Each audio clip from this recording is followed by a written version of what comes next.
In 1976, a Chicago mother of four could ride the escalator to a top-floor cafeteria, set shopping bags under her chair, and feed a tired child without leaving the store.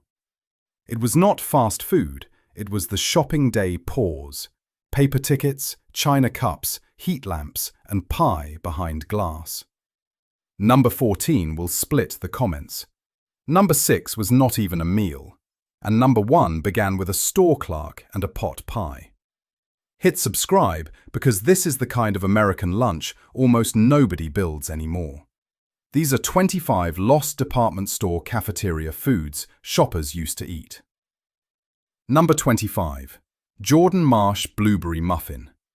In New England, some people still remember a department store muffin like it was a family landmark.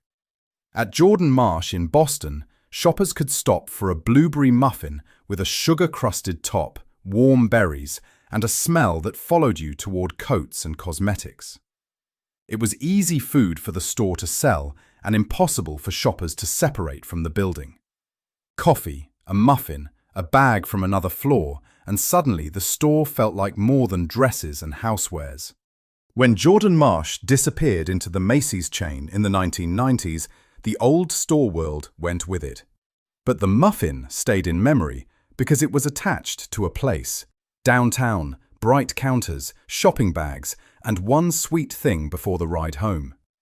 If you remember the Jordan Marsh muffin, I already know you have opinions on the sugar top. Number 24. Waldorf Salad Cup. Waldorf salad was already old-fashioned by the time many department store cafeterias served it, which is why it worked there. Apples, celery, mayonnaise, sometimes walnuts, sometimes grapes, usually tucked into a small dish or set on lettuce like it had dressed up for lunch.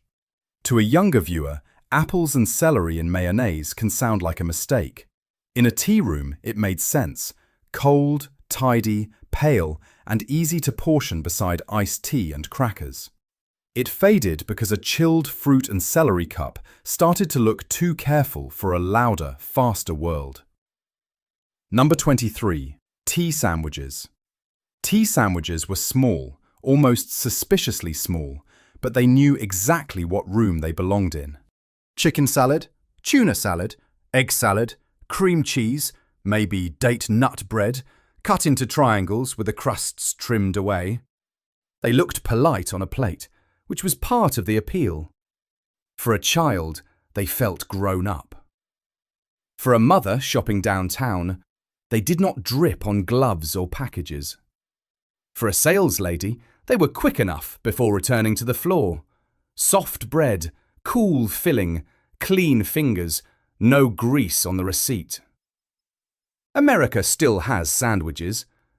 What disappeared was the strange little plate, where less food somehow felt more dressed up. If your store cut them into triangles, somebody in your family probably still remembers which filling disappeared first. Number 22. Stuffed tomato with tuna or chicken salad.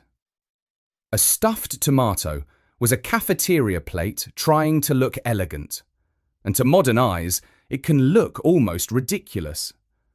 The tomato was cut open like a flower, chilled, and filled with tuna salad or chicken salad. Around it might be lettuce, crackers, a pickle, maybe a few carrot curls. But that was the trick. It was practical food hiding under presentation. No grill needed, no long cooking, no heavy plate for a shopper who still had 3 floors to walk. The fork hit cold tomato skin, then creamy salad, then crisp lettuce underneath. Today it feels almost ceremonial for something so simple. It made a scoop of salad look like lunch out, and somebody's store always had the best version. Number 21. Rainbow sherbet in a metal dish. For kids, the department store restaurant was often about dessert first. Rainbow sherbet came in a small metal dish or glass cup, usually 1 scoop, sometimes 2. Orange, raspberry, lime, the colors melting at the edges while adults finished coffee. It was cheaper than cake and brighter than lunch. It gave a child something to do while grown-ups talked about coats, shoes, or the bus ride home. Sherbet did not vanish from America. But that little cold dish after shopping did. And if you were the kid staring at the dessert case, you probably knew exactly which color you wanted before lunch even started. Here is where the story gets less cozy. The restaurant was part of the department store machine. It was there so shoppers would not leave when they got tired or hungry.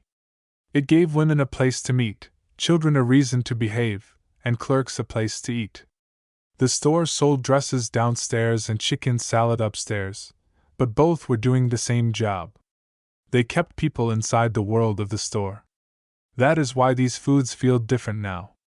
They were not just recipes. They were furniture in a vanished room. Number 20. Chicken a la king on toast. Chicken a la king was exactly the kind of dish a department store kitchen could love. Diced chicken, mushrooms, peppers or pimentos, and cream sauce over toast, biscuits, or puff pastry shells. Warm, soft, filling, and dressed up just enough. A clerk could eat it on break, a shopper could order it alone, and nobody had to carve anything. Its exact origin has been argued for years. By the mid-century cafeteria years, the argument mattered less than the sauce and the speed. It covered the toast, softened the edges, and turned leftover chicken logic into lunch. When lighter food took over, cream sauce on toast started to feel like another century. But for the room it belonged to, that sauce was the whole trick. Number 19. Welsh rarebit. Welsh rarebit was the old tea-room answer to grilled cheese. It was not rabbit. It was hot cheese sauce, often sharpened with mustard, Worcestershire, beer, or cream, poured over toast. Some versions had tomato. Some had an egg. In a department store lunchroom, it felt refined without being expensive. It used pantry ingredients, needed no carving station, and could be served on a small plate to someone who wanted warmth without a full dinner. The name is half the memory. Welsh rarebit sounds like something an aunt with a pocketbook would have to explain. Americans kept the cheese and toast, but lost the chafing dish feeling. Number 18. Creamed spinach. Creamed spinach was not glamorous. To some younger viewers, it probably looks like green paste with confidence. But it did steady work. It sat in a steam pan, green and thick, waiting for the spoon. A cafeteria worker could scoop it beside roast beef, turkey, or meatloaf, and the plate felt complete. That was the practical reason. Creamed vegetables held heat better than delicate greens. They could be made in quantity and served all lunch long. The taste was mild, salty, creamy, and soft enough for almost anyone at the table. Today, creamed spinach survives in steakhouses, but the cafeteria scoop is mostly gone. Older viewers may miss the way one spoonful made a brown gravy plate feel complete. Number 17. Baked macaroni and cheese square. Before macaroni and cheese became a fast food side cup, it often arrived as a square. Department store cafeterias could bake a deep pan, let it set, cut it with a metal spatula, and slide one yellow block onto a plate. The edges were the best part, browned, chewy, holding together just long enough to reach the table. For children, it was safe food in a grown-up room. For adults, it was cheap comfort. This version faded when speed changed the texture. Scooped mac and cheese is soft. Boxed mac and cheese is loose. The cafeteria square had corners, and those corners are what people remember. Number 16. Hot turkey sandwich with gravy. The hot turkey sandwich was Thanksgiving without the holiday. 2 slices of white bread, sliced turkey, gravy, mashed potatoes, maybe peas, maybe cranberry sauce if the cafeteria was leaning sentimental. It was made for tray service. Bread on the plate, turkey on the bread, gravy over everything. No special knife work, no complicated plating, and enough food to carry someone through the afternoon. The sound was part of it. Ladle against metal pan, plates sliding along the rail, fork pressing into gravy-soaked bread. It does not photograph well now, but it made sense to the person eating it: hot, plain, and covered in enough gravy to feel like somebody remembered lunch. Here is the secret of cafeteria food: it had rules. It had to hold under lights. It had to be ladled, sliced, scooped, or plated fast. It had to survive a rush, a slow afternoon, and a child with a fork. That is why so much of it was creamy, jellied, sauced, baked, or chilled. The food was designed for the tray line. And once the tray line disappeared, the recipes had to defend themselves without the chrome rail, the heat lamps, and the woman behind the counter. Number 15. Jell-O Cube Salad. Jell-O did not need a department store to become famous, but department store cafeterias understood it perfectly. Red cubes, green cubes, orange cubes, sometimes with fruit inside, sometimes topped with a small cloud of whipped cream. It looked clean, bright, and modern in a cold case. Gelatin salads had been part of American home cooking for decades. In the cafeteria, Jell-O was cheap, colorful, portioned, and ready before the customer arrived. Kids wanted it because it bounced. Adults ordered it because it felt light. Now it mostly survives as memory, holiday food, or a joke. But once, it was the color on the tray, and for a child it could beat pie because it moved. Number 14. Tomato aspic. Tomato aspic is where the comments will split. Some viewers will remember it with real affection. Others will wonder why anyone wanted tomato juice turned into a wobbling salad. That was the point of aspic: savory gelatin made neat. Tomato aspic could hold celery, onions, peppers, olives, or other bits inside a red mold, with lettuce and mayonnaise on the side. In a tea room, it looked orderly. It showed that lunch had been shaped, chilled, and handled with care. The problem is that American taste moved away from savory gelatin. What once looked refined began to look strange. Tomato aspic did not quietly disappear. It got voted off the plate by a new century. But if you are one of the people who still defends tomato aspic, this is your moment. The comments are yours. Number 13. Deviled egg plate. Deviled eggs were not only picnic food. They also belonged in cold cases, tea rooms, church suppers, and department store lunch plates. 2 egg halves, yellow filling, paprika on top, maybe parsley if the kitchen wanted color. They were cheap protein with a dressed-up face. Easy to make ahead, easy to count, easy to set beside salad or crackers. For shoppers, deviled eggs made lunch feel homemade without being messy. For cafeterias, they were useful because they could sit cold and still look finished. The loss is not total.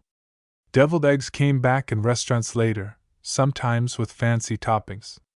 But the old department store egg plate was not fancy. It was tidy, and that was the whole promise. Number 12. Ambrosia salad.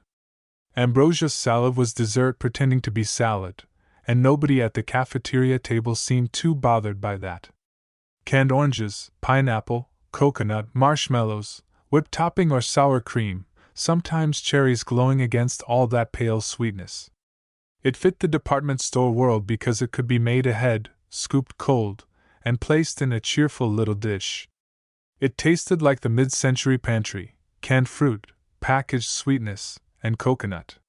For some families, ambrosia belonged to holidays. For others, it was what the cafeteria had that day. As American taste changed, sweet salads started sounding old-fashioned. Ambrosia kept one question alive: was it a side dish, dessert, or something your grandmother refused to explain? Number 11. Cottage cheese and fruit plate. The cottage cheese fruit plate was the quietest lunch on the menu, and maybe the strangest if you did not grow up with it. A scoop of cottage cheese, canned peach halves or pineapple rings. Maybe a maraschino cherry, lettuce underneath, crackers on the side. Sometimes it was called a diet plate. Sometimes it was just lunch for someone who wanted to feel sensible. It belonged to a time when, light, eating looked different: cottage cheese, canned fruit, and a folded paper napkin. The texture is what people remember: cool curds, syrupy fruit, crisp lettuce that never quite belonged. Half diet plate, half dessert plate. It faded because the idea of a respectable light lunch changed.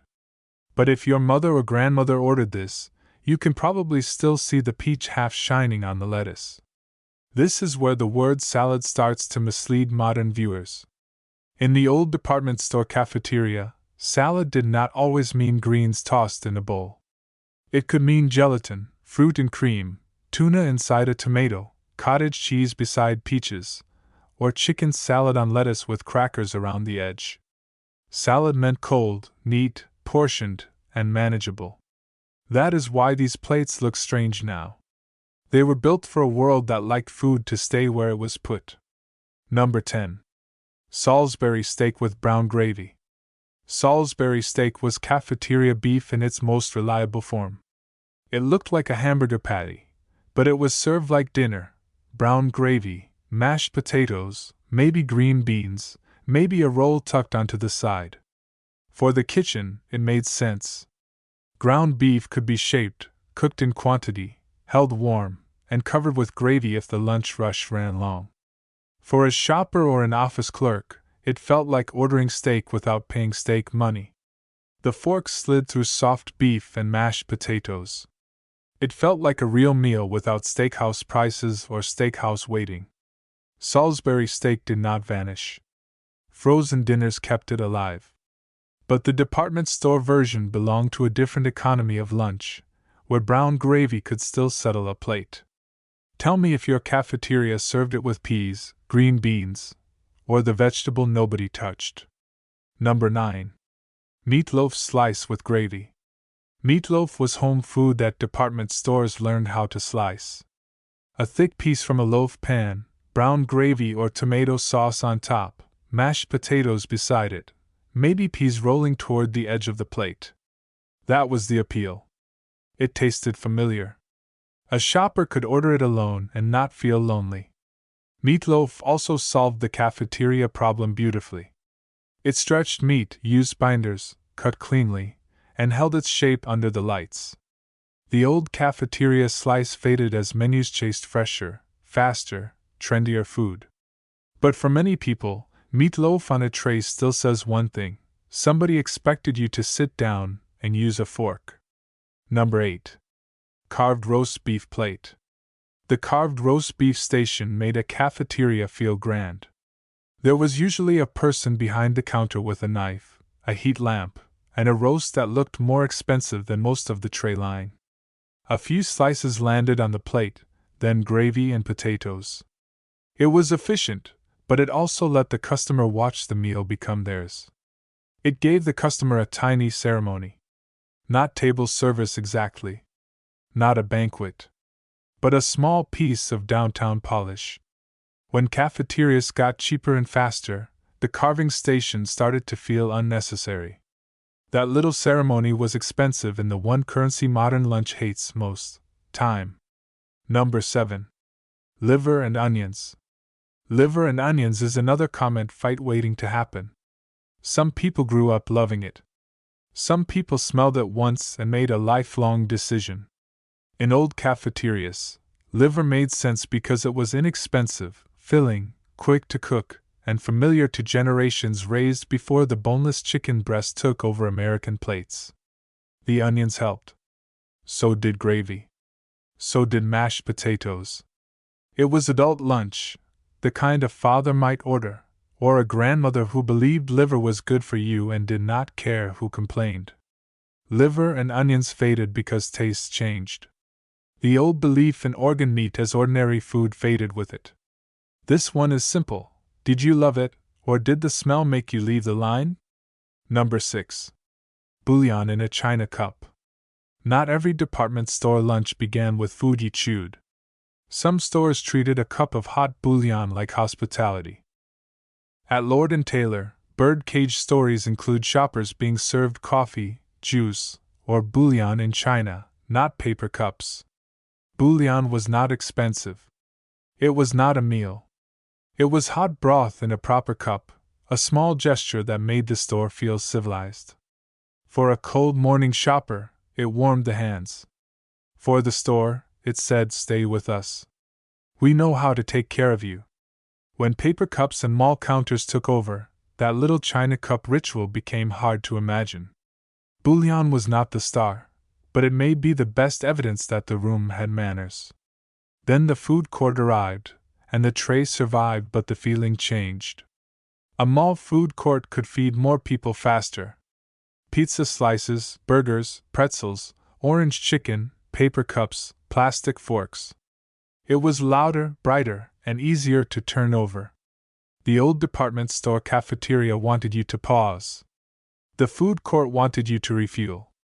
That is why people miss these dishes even when the dishes were simple. They miss the pause, the chair under the shopping bags, and lunch being part of the day, not an interruption.